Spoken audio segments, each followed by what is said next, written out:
Welcome back. Hola, hola. I'm weak. Back again with Chronicles. Crouch? Did I say couch? The crouch. You said crouch. I said couch. Couch. You sounded like that's not what I heard either. Couch Chronicles, therapy after dark, therapist after dark. What is our name? Therapist. Are you okay today, though? No. Is everything happening? Honestly. Anyway, let's get mindful. Okay. Everyone get into their mindful position. Back is straight but not rigid. Your feet are planted on the ground. For this mindfulness practice, we're actually going to be using our fingertips, so just place them on your lap. We're going to take one cleansing breath, but make sure that when you inhale that you're trying to fill your lungs with as much air as it can hold, and then be intentional and deliberate with the exhale. All right, let's begin with an inhale.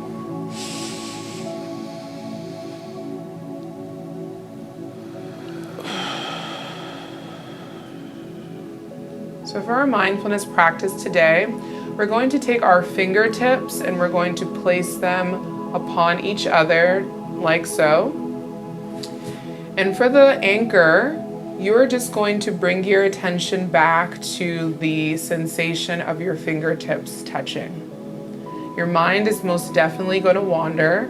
It's going to want to give you other things to focus on during this time. I want you to just gently bring yourself back to the sensations of your fingertips touching. And we are going to begin.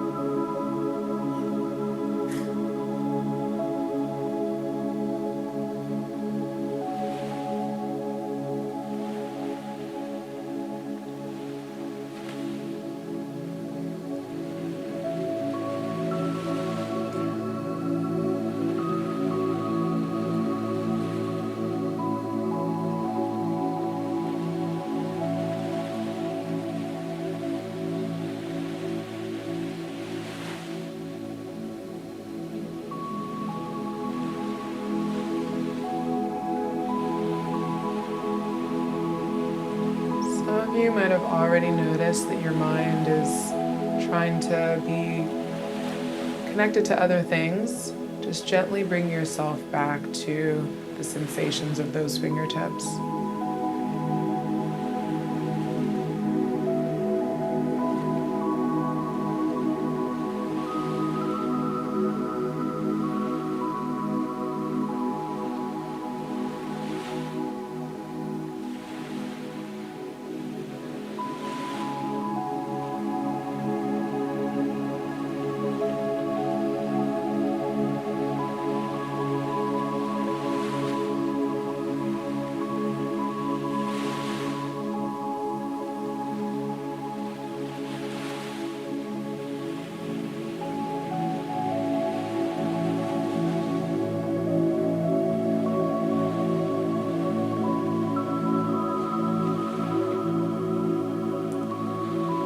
Take a breath in and release. Notice how you sink further into your seat. And I want you to gently flutter your eyes open. Go ahead and activate that body that has been still. Last little jitters. Mm-hmm. Oh. Well, let me clothe myself. All right. So, what was that mindfulness practice for you guys today? I think that I was able to stay present pretty well. Mm-hmm. Didn't really have a lot of thoughts. I did notice quite a bit about the sensations within my fingertips. I noticed like some sweatiness, just some tingling, and there was kind of like a sense of warmth kind of radiating around like the pressure. Mm-hmm. At one point I noticed that I was kind of pressing hard and wanted to release, and that my hands kind of got tired being in the same position. Yeah. But I just sat with that discomfort. I didn't try to make any adjustments or let go of my hands. I just was present. Gotcha. Okay. Mm-hmm. Did you notice your mind doing anything outside of what you had committed? Not really, no. I didn't really have very many thoughts at all outside of the practice. Just taking note of like when I recognize different sensations. Thank you. Thanks. What about you, Jay? What was it like? I don't know what was going on with my eyes, though it was closed, but I feel like they were like, Twitching. yeah. And I'm like, what is happening? So, but every time that would distract me, I'll go back to my fingertips. And then towards the end, I was like, well, just open your eyes. And then I'm like, well, are you trying to be comfortable? So then I just had a low gaze with my eyes barely open, and it stopped because I really didn't know what that was. So, yeah, that was it. I think that was like my focus, or that was like trying to find comfort, and using my fingertips to kind of go back to it. Yeah. So noticing a lot of sensations from your eyes, kind of being really activated, and you notice some thoughts and some questions around like that experience. Seems like you were able to eventually like release that, bring yourself back to the sensations of your fingertips over and over again, despite you know all the other things that were showing up. I'm apologize if I missed it. Did you say you were able to be non-judgmental with yourself, curious and open? I was curious. I was non-judgmental. I was just curious as to like why it was happening. Things that were showing up. Yeah. Okay. For sure. For me, I would say that what I noticed was a kind of stillness in myself. My fingertips are on the cooler side, so I felt that kind of showing up. Temperature. I noticed that my mind was blank, but I think I was very focused on that blankness, if you will, where I would sometimes lose focus of like the sensations of my fingertips. I would just bring myself back to doing that. I would also notice me like planning what I was going to say in terms of like the direction of the mindfulness practice. And I was non-judgmental. I didn't have any expectations of myself that I noticed. I was open. I was in the flow of things, and I did what was outlined. Okay, good deal. Good deal. So, what are we talking about today? Right. Today we're going to talk about being in community with others and like what that means for us, for our mental health, etc. I think for me, being in communities with others, it's having a place where it's having people that either are relatable, like-minded, that makes me feel safe, that makes me feel accepting, and also a distraction from my own self and my own, mental state of mind that sometimes I tend to play because people don't notice. I maybe appear to be an extrovert, but I do have a lot of introvert features where I like to be alone. So community for me is a way of me connecting and staying connected to my world. I think, community is something. I'm an extrovert through and through. I do find solace in solitude, but I find that I come alive. I am the most charged up when I'm around people. I plan like activities that I want to do around like people, right? Like I want to try something new, but I want to try it with people. I want to eat at a restaurant, but I want to try it with people. So community is something that I think that I have always found myself in. I played sports growing up. I come from a family of 6, so like there's community within my family system. I'm part of a consultation team and a separate group that's really tight-knit at work. Like, so community for me is very important, and I think is something that is a basic need for folks in a voluntary, like you don't necessarily, I wouldn't say it's the end-all be-all, but I do think it is vital, like nutrients and sun and food are to you. Sure. I do think that like being in a community and like just a sense of belonging and being able to be around people who you can be yourself around is like a very basic human need. I also want to kind of talk about like the cultural differences, like you all being from like cultures that are outside of America. I think that there is like a lot of community ingrained into like being a For sure. Haitian. Whereas my experience of community has been more of like building community outside of family. I just come from a more like individualist culture, so I've always kind of had this like longing or feeling for community, but have not always had access to it in the same way, like with my neighbors or like with people that were in close proximity to me. Yeah, for sure. Like being Haitian, hey, you know, we stay close. We stay too close, and we only want to deal with ourselves and our people. But growing up, I never felt alone.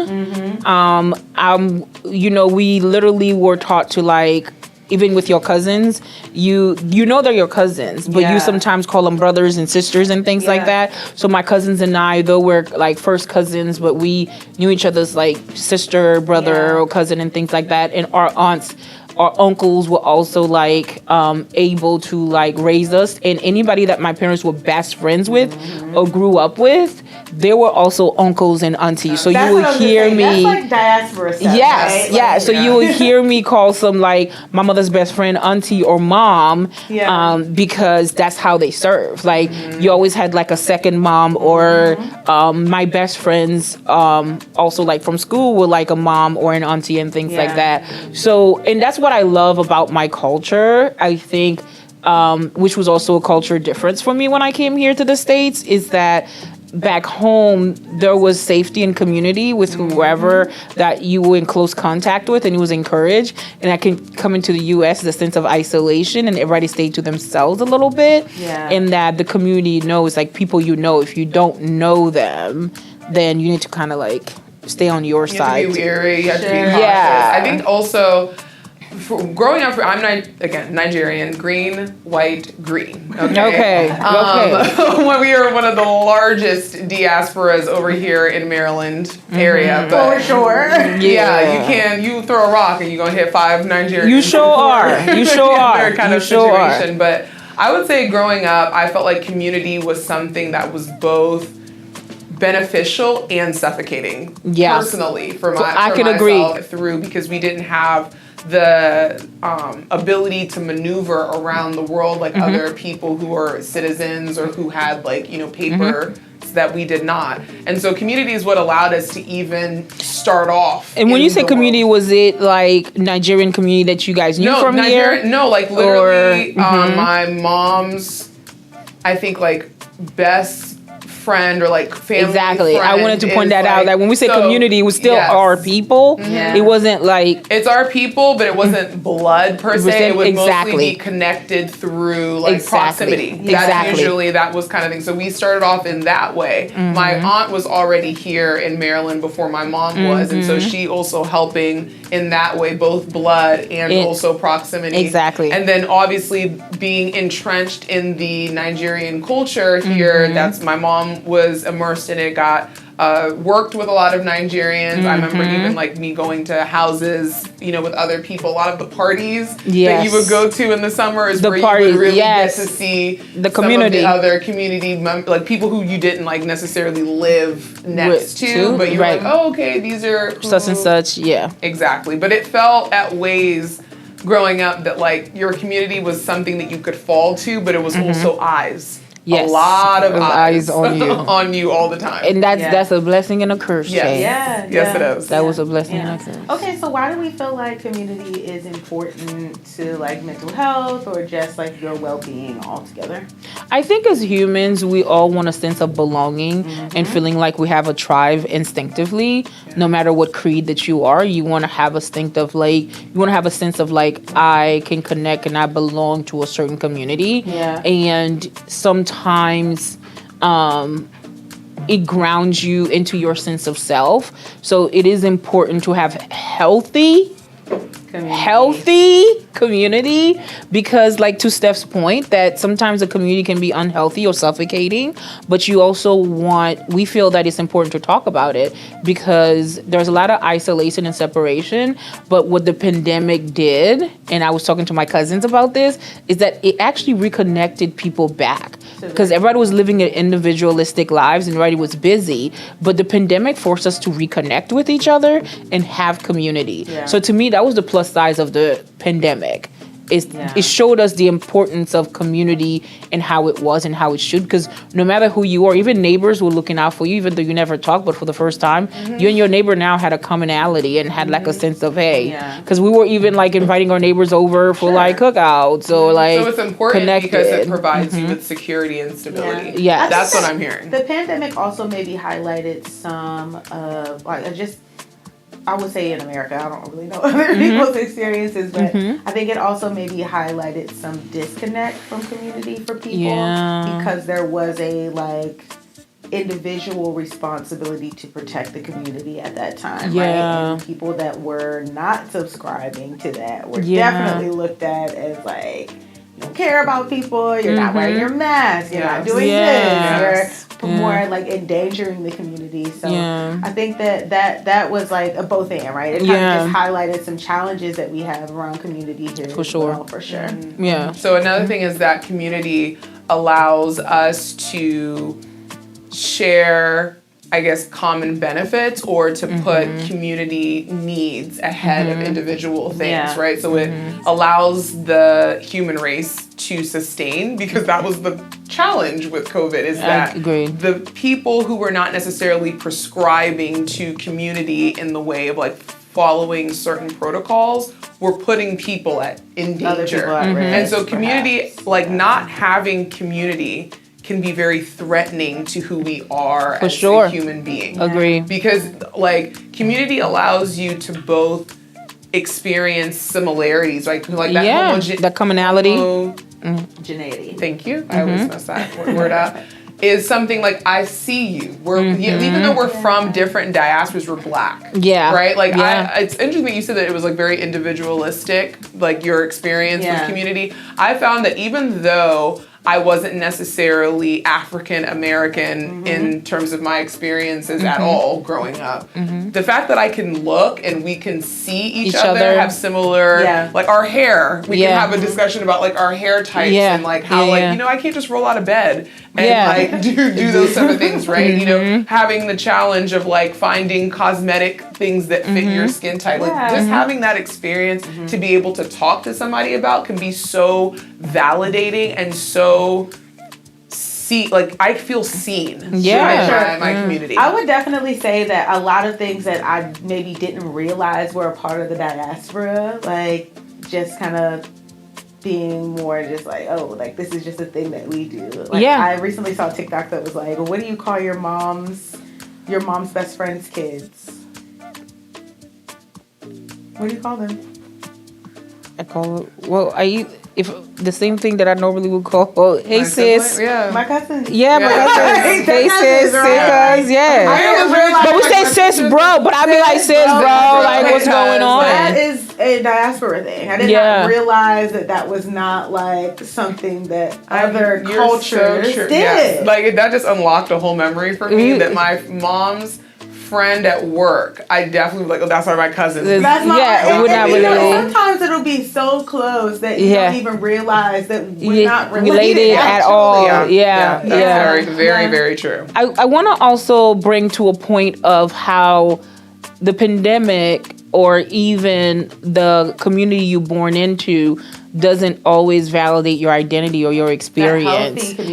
So another like downside of the pandemic was around that some people were actually isolated from their identity community, their identified community, because they couldn't connect, and there was a struggle to kind of see, because some people sometimes connecting someone through a phone and through a screen is different than like, hey, I can touch your hand and we can talk, we can dance, and that was we're sharing energy. Because if I think about the youth, like teenagers, how that changed. I think about the LGBTQI community. I think about community people of of color, as it relates to like the Hispanic community, as it relates to like different cultures who literally like didn't their way of like Maybe building losing access to losing something. access to each other. So that's another like downside of that, is that there's community that you born into, and then there's community that you yourself create.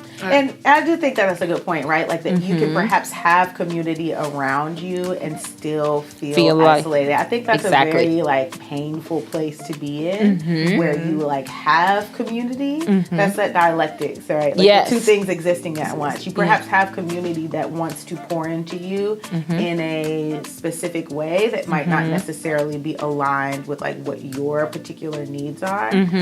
So you can feel very lonely even having like being connected to a large amount of people. So like you can already be a part of community and not feel connected to that community. I think that is the difference between being alone, where like I'm physically, there is nobody around me, and experiencing loneliness. Exactly. Which is a disconnection from either yourself or the other people around you. And you can feel that way when you are born into a community that requires you to engage in a certain way, perform in order to receive certain support, certain resources and things of that nature. So that's why we're really honing in on the importance of finding community that meets your needs. I would say that happened for me for sure, like in like the church, right? Because there was definitely a built-in community there. Like I am grateful for the experiences around like people that I was able to connect to. I had access to certain things that I maybe would not have had access to outside of that community. But I definitely did not fit into like the rules and regulations.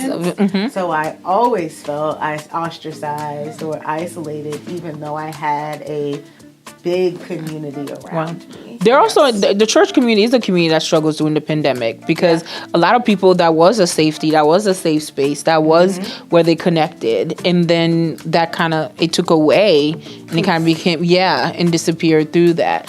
And to your point, for me, growing up Catholicism is, I never connected to that community. I just never connected to the community. And as an adult, even now, you know, attending like a non-denominational church, and big up Union Church, but in Columbia Community Church, but connecting to them, just a side note, but connecting to them made me feel like seen. It made me feel like, you know, it just made me feel like there's a larger, like, people who kind of understand my spiritual experience, and it's also accepting. And so that's important, acceptance. My best friend was visiting over the weekend, and we had like a good laugh about like just our upbringing and how like our parents would like be teaching Sabbath school, right? So if you think about like just the dynamics of your parent is teaching the things, so there is a certain expectation of you as the child when your parent is teaching. And we had a cackle about how we would have so many questions. We'd be getting in trouble in the car on the way home because like, why would you ask that? But both of us just being like curious and different, and maybe having some like challenges with the connecting the dots. For sure. Some things.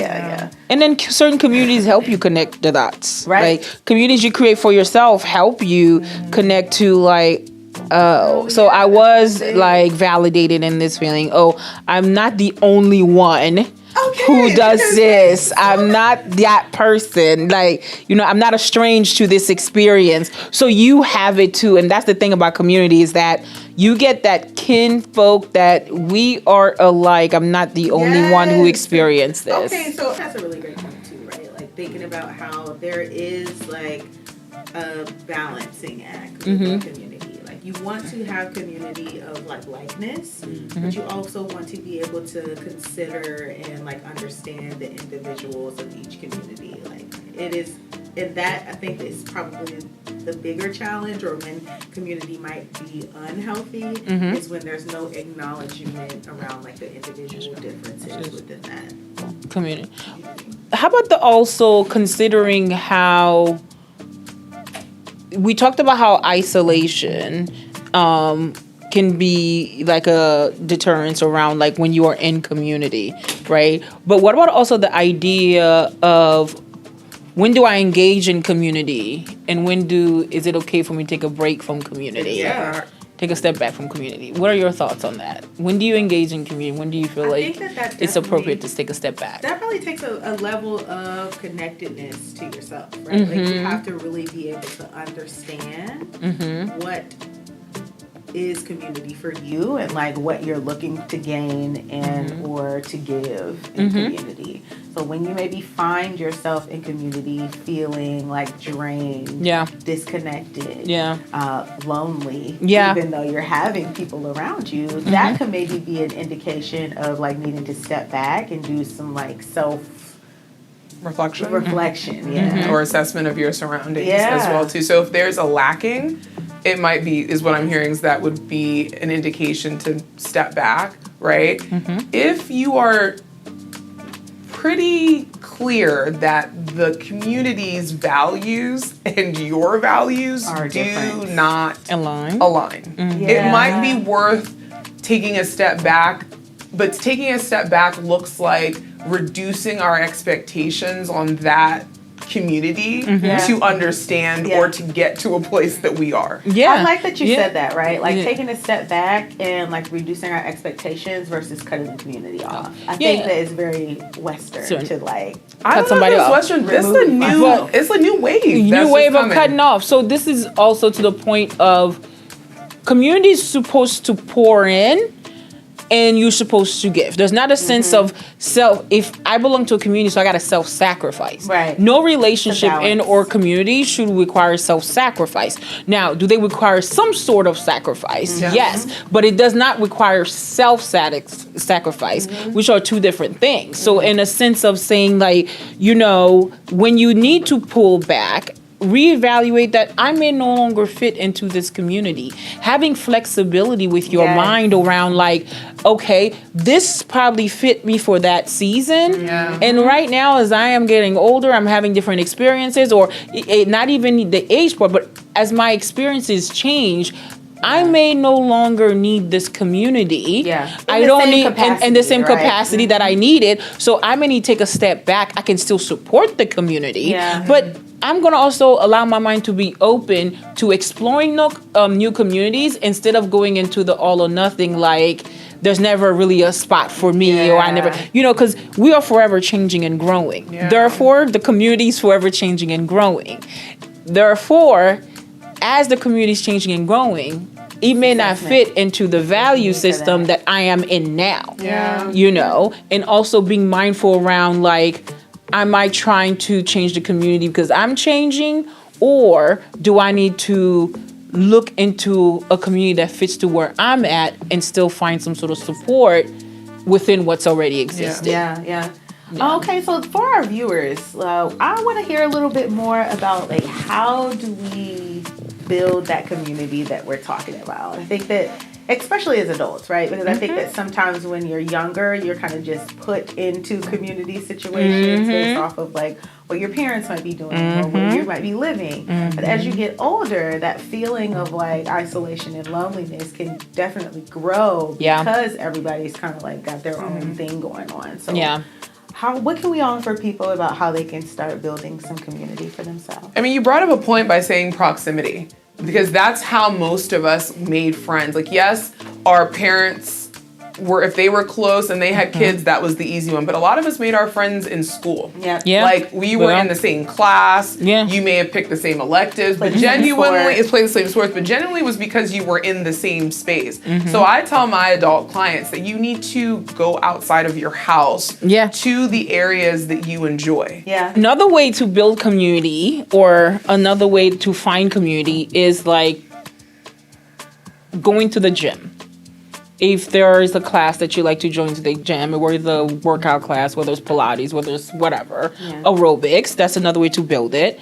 And also like things that you like. I know the web is like a huge thing, but you could also find like people who enjoy going group me. I think like whether people who enjoys going to like hiking, Yes. old movies, or like different arts and crafts. Right. That's another way of building community. I also want to pay attention to the virtual community Sure. because my younger clients do like they have a whole That is virtual community, RSV. right? Yes. Yeah, So yeah. that's another way to kind of like build your community. As long as it's like a safe way to do it, because virtually you never know like who or what you're dealing with. But those are other ways to kind of build community. And I would say think about building communities around. We talked about values, but what is that to people? Like people just think values like characters around like, oh, I'm a good person. Da da da da. What are values though? Like what does it mean like to belong to a community that fits my values? So well, I think the one is that like having a clear understanding of what your values are, and also the flexibility that your values will change throughout your life. Like proximity is a great way to meet people. Going to things that are or that you're interested in is a great way to find yourself in spaces where there's like some likeness. People are interested. The values part is really what makes those relationships more sustainable. Things that are long term. And I'm not talking about like surface level stuff. Nope. Like we like the same thing. Right. I'm more so talking about like moral compass. Like values around like how you should treat other humans. Right. Like relationships. How do you non-judgmental. Right. Like, how do you want to show up in relationships, and how do you want people to show up for you in relationship? Those type of values. Work and education values, meaning like what is the work ethics that you both share commonality? What is the education back that you share common? Money, finances. Like, if that's your thing with communities, like, are we trying to grow wealth, or do I need help with budgeting, or do I struggle with this? Like, in terms of finances, like, you know, think about, do you want someone who is financially sound and things like that? Also, when it comes to values around leisure, leisure around like what, to your point, what activities do I enjoy doing? Like, for example, I knew there was someone in work who said that they got paid for how many hours of TV they did not watch growing up. Now, I know that personally for me, I enjoy TV. I like a good TV show. Me too. I like a good movie. And that I don't have time to watch it as much. You know, I can just recognize that might be someone where there might be some challenges in connection because of that, you know, discrepancy in pleasure or in leisure time. But that's interesting that you bring that up, because I grew up in a space where I only got to watch TV once a week. One show, 1 hour. Wow. I never had a TV in my room. To this day, I still don't have a TV in my room. I had an apartment and I didn't have a TV at all. And my friends were like, how can you entertain? And I'm like, I don't. You have a lot of games, TV. though. I know that. I do. Like, I have found a lot of other games. ways to entertain myself outside of TV. But I think that like there was definitely growing up some things that I missed out on or felt outside of community because I was not engaged. You engaged in it. Way. Yeah. But how did you maneuver that? How did you get around? Like, because I know for me, talking about TV shows.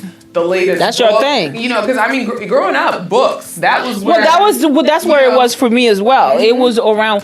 I don't think there was no restriction in terms of television in my household. I think it's because back home we were very active in school physically. Yes. And in like when I came home from school, coming here.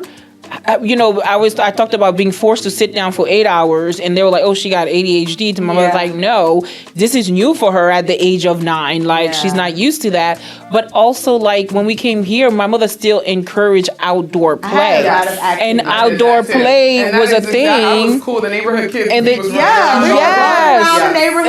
So TV was like, if it was on, but it wasn't like something. And we also like we had to read. We had to do these book reports, but that's besides the point. But we had to read, but it was also like family time. Like Monopoly, man, that game could go on for hours. And that's something that we used to do. And I think those type of bonding, family bonding community, I think is missing. Yeah. Because Well, But that's you're- participation. Yes, I was literally saying that, right? Like, you're really talking about participating and engaging in your community, Yes. right? Your community. Yeah.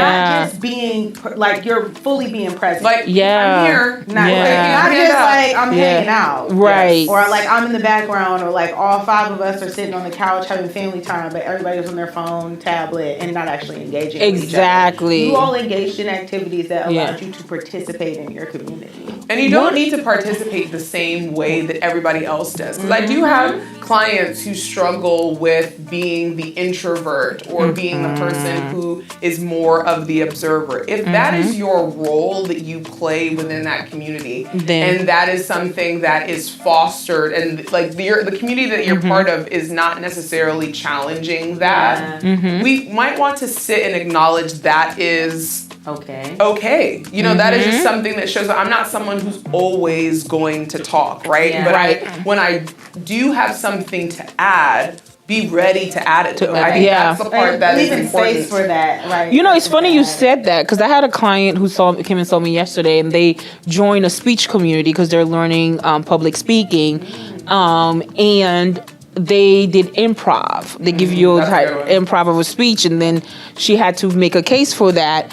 And one of the feedbacks that she got was from her peers was around how her energy didn't seem hype enough to sell on the product or could convince them of such. And then she said, well, I have a balance. I'm not coming up as like your chipper, like, hi, I'm this and da da da. She said she's even kill, and she also took it in as in like, okay, maybe instead of being defensive about it, she's like, maybe I just need to raise my Did your tone a client little perhaps bit. Be a black woman. Yes. I got triggered when you said that, right? Yes. Because I do think that like it can be hard for black women to find community outside of other black women. Yes. Because there is certain expectations of maybe like other communities that you are supposed to show up a certain way as a black woman in order for them to be, for you to be like palatable. Or for them to like read And that's your what happened to her. emotions. She felt like she said she had the immediate defense, and then she was like, okay, maybe it's my tone. So what she did, she clarified. So how about if I elevate my tone to this? Does that make it sound? And they were like, yes. So it was more like, because she was monotone and just kind of increasing that, but she I was appreciate automatically your client's openness to Yeah. that, right? I think Yeah. that sometimes I can find myself being very like closed off to the idea, knowing that that's perhaps some of my like people pleasing history. Like I can find myself being very like, no, I'm not gonna be different. I'm not gonna change my mind. I'm not gonna have to speak to you every time I come. And that does not mean that I don't like my job, or that I'm not good at what I'm doing because I'm not showing up under the guidelines of like how of what you express. And at the same time, I think that one thing to clarify is that it's okay to have that reaction of like, wait, why you want me to chuck and jive? Because that's the first thing that I'm not fucking tapped in. Right. And this is where the dialectics always comes in. There are conditions and things that every community kind of like needs or like requires for like membership, if you will, right? Like there are certain communities where I can show up with you guys because we've been around each other long enough. I wouldn't show up the same way with you guys that I would show up with another community. Because there's different people in that community. Yes. There are different personalities, there are different limits. Like the other people within the community have different requirements as well too. So sometimes that reaction that shows up is valid, and then we also have to think about how workable is it for me to engage from that space. Yes, and I think that that's really the place where you can kind of find some balance around like, is this community for me, right? Yes. Is this workable? Am I feeling okay? Am I like completely altering myself, or am I just making some minor adjustments to do what works? Right. That's what that self-sacrifice, right? Yeah. Also, find a community that's going to challenge you. I know we want to feel relatable, but what I have challenged myself to do over the years is to engage in communities that I don't have that much knowledge of, that I'm curious of, or communities that will challenge me. That helps you grow. That helps me grow. Yeah. Because I do have blinders on about certain cultures and community, and I intentionally at times immerse myself to notice my bias around that, and that's from like a social and personal, not even from a professional point. Yeah. And I've kind of been proving wrong about some of my biases and realized like we have more in common than differences. Yeah. So I also encourage to like look for communities that will challenge. In order to grow, you got to be open, because we live in a melting pot mecca of like the salad bowl. Particularly in So this area, it's really in this right? Yeah. area. So I love being with my people, and that include Caribbean people, anybody of the culture, and at the same time, I felt the need to challenge myself around opening my mind to being engaged in the communities that I have biases towards, and see how I can still feel comfortable in myself, and notice that, one, they welcome me, two, part of what's in my head and my assumption is based on what I read or what I've seen, and it's not true to the whole particular experience. So and yeah, a lot of and I find for me, the interests that I have, there are less Black people connected to them, at least growing up. Like, for example, anime was something that I feel like was not readily like shown. It was either boys that were watching anime. I think that we were all closeted anime. Right? Yes. Like, you know, Yes. it was like the people who were playing video games growing up. I was playing video games. Yeah. I was the one that was into like Paramore and like I was into all these other things, and I found that a lot of Black folks in my community, like my actual school, were into those things. Same here. Being able to I went to my gothic phase, and my mother was like, "She worships the devil." Also, I think that some of that can be like societal and like marketing. Yeah. Because I had a lot of friends That's who were true. into those things, but it was not marketed. Yes. That's why I think that, going to Jay's point, maybe pushing yourself outside of like going to communities because you see someone, because I know I have a hard time doing those things. I'm really into anime. I really like to like dress up, and I want to do cosplay. You sure do. Stuff. But because I don't see too many people who look like me, and I'm also a very tall woman, sometimes I will shirk away from those type of things. But at the same time, I won't really know if I don't put myself out there to be. And most of the times when I'm there, it's a good experience. Yeah. That part. Yeah. How about, as we're wrapping up, how about also talking about communities that are unhealthy? Like, really being mindful. What classifies an unhealthy community? Something that makes you feel bad about yourself. Yeah. I would say that's my thing. Is if you are part of something that makes you feel bad about yourself, and you're not doing anything to intentionally hurt someone else, or you are hurting yourself, that to me is an unhealthy community. Sure. For me, communities that perpetuate a habit you're trying to break, or that doesn't help you grow. Sure. So if we are all like, hey, we like to smoke, we like to chill, but that's all we're doing every day, all the time, that's our relation. Yeah, that might, it may be good for a good time, and at the same time, be mindful is that community going to help? Is that community going to help you I think grow? about finances. When people are like, I want to save money, or I want to do certain things, or I want to push myself in a different area, and then the group that they're in is still doing the same things even though they've communicated to them, like, hey, I'm doing something. They're still pushing them. They're still doing things. And I think that's the difference between a group of people who are interfering with your values, your goals, and the place that you're trying to be. And that's where you need to maybe take a step back and to assess the level of your participation. Exactly. So overall, I would say that we can probably take from this conversation that what we are looking for in community is shared values. Yes. We're also looking for community that we can feel validated in. Yes. Community that helps us grow and stretch ourselves. Yes. Challenging us in some ways. Absolutely. And also communities that can be open to our individualism as well. Yes. Agreed.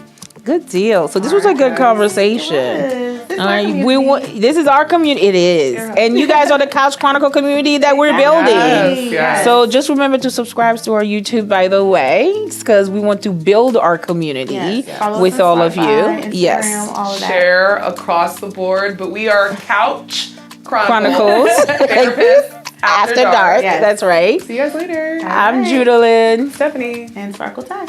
All right, bye. Bye.